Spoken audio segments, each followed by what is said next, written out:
এটা হচ্ছে ব্রহ্মপুত্র নদ। আর ওই নদের সামনে ৩টি বার্জ যে দেখছি আমরা, সেটি বাংলাদেশি বার্জ, এবং এই বাংলাদেশি বার্জে করেই ভারত থেকে নিয়ে যাওয়া হবে এ ধরনের পাথর এবং বোল্ডার। আমি এই মুহূর্তে রয়েছি উত্তর পূর্ব ভারতের গুরুত্বপূর্ণ রাজ্য আসামের ধুবড়ী নৌবন্দর। উত্তর পূর্ব ভারতের সঙ্গে বাংলাদেশের বাণিজ্যিক সম্পর্ক সুদৃঢ় করতে চালু হওয়া ধুবড়ী চিলমারি বাণিজ্যিক নৌবন্দর দিয়ে নামমাত্র আমদানি রপ্তানি চলছে। আনুষ্ঠানিকভাবে এই বন্দর চালু হওয়ার পর প্রতিদিন ব্রহ্মপুত্র নদ দিয়ে গড়ে ৩ থেকে ৪টি জাহাজে করে ভারত থেকে যেত পাথর, কয়লা, আর কম হলেও কুড়িগ্রামের চিলমারি বন্দর দিয়ে আসত বাংলাদেশি গার্মেন্টস পণ্য, জুট এবং মেলামাইনের জিনিসপত্র। তবে এখন সেটাও থেমে গেছে। বাংলাদেশের উত্তরাঞ্চলের জেলাগুলোর ভূয়সী অর্থনৈতিক উন্নয়নের স্বপ্ন দেখানো ভারতের ধুবড়ী নৌবন্দর স্থবির হওয়ার পেছনে কারণ খুঁজতে আসামে পৌঁছায় সময় টেলিভিশন। সাইনবোর্ড সর্বস্ব বন্দরটিতে সরকারি কোনো কর্মকর্তার দেখা মেলেনি দায়িত্বশীল কাউকেই। এমনকি বেসরকারি খাতে দেওয়া কর্মকর্তারাও কোনো ধরনের কথা বলতে রাজি নন। আর বন্দরে ক্যামেরা নিয়ে ঢুকতেই বাধার মুখে সময় সংবাদ।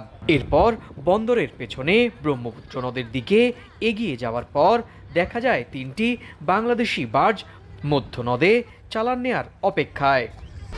1, 2, 3 ঢাকায় জমি জিতে নিন 100% ক্যাশব্যাক সহ 20 কোটি টাকার পুরস্কার। স্থানীয়রা বলছেন, আগে বন্দরে যথেষ্ট ব্যস্ততা থাকলেও বেসরকারি ব্যবস্থাপনায় ছেড়ে দেওয়ার পর গুরুত্ব কমেছে। চলমান ডলার সংকট, ভারতীয় জাহাজ মালিকদের অসহযোগিতার মতো নানা কারণে কমে গেছে আমদানি রপ্তানি। সঙ্গে যোগ হয়েছে নদের নাব্য সংকটও। আমাদের এখান থেকে যাচ্ছে ধুবড়ী পোর্ট দিয়ে কয়লা যাচ্ছে, পাথর যাচ্ছে, এই দুটাই মেন যাচ্ছে।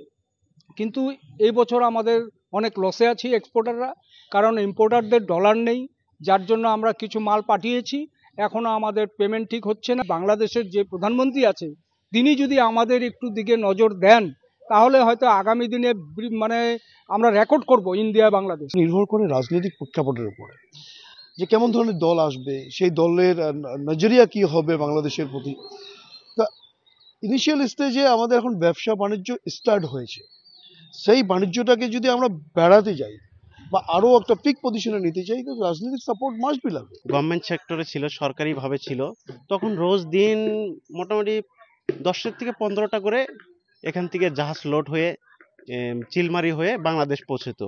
এখন প্রাইভেট সেক্টর হওয়ার জন্য এখন কম যাচ্ছে। তথ্য বলছে, অবিভক্ত ভারতের ধুবড়ী নৌবন্দরটি ছিল অত্যন্ত গুরুত্বপূর্ণ। কলকাতা বন্দরের পরেই এই অঞ্চলের সাথে বাণিজ্যিক যোগাযোগের অন্যতম মাধ্যমও ছিল এটি। দেশভাগের পরও নৌ প্রোটোকল চুক্তির মধ্য দিয়ে ভারত বাংলাদেশের মধ্যে চলত বাণিজ্য। 2016 সালে চিলমারি নৌবন্দর দিয়ে আন্তর্জাতিক বাণিজ্য শুরু হওয়ার কথা থাকলেও সেটা শুরু হয় 2022 সালে। দুই দেশের নৌবন্দরের সঠিক পরিকাঠামোগত সমস্যা এবং সংশ্লিষ্টদের উদাসীনতার কারণে প্রবল সম্ভাবনা থাকলেও দুই দেশেরই উত্তরের বাণিজ্যিক হাব হওয়ার অন্যতম মাধ্যম ধুবড়ী চিলমারি আন্তর্জাতিক নৌ রুটটি কার্যত ধুঁকছে। 1, 2, 3 ঢাকায় জমি জিতে নিন 100% ক্যাশব্যাক সহ 20 কোটি টাকার পুরস্কার। সংশ্লিষ্টরা বলছেন, চিলমারি ধুবড়ী এই নৌবন্দর চালু হলে এবং এটি কার্যকর হলে আগামীতে প্রতিবেশী আসাম এবং বাংলাদেশের কুড়িগ্রামই শুধু নয়, প্রতিবেশী দুই দেশ অর্থনৈতিকভাবে সমানভাবে উপকৃত হবে। উত্তর পূর্ব ভারতের আসামের ধুবড়ী থেকে সুব্রত আচার্য, সময় সংবাদ।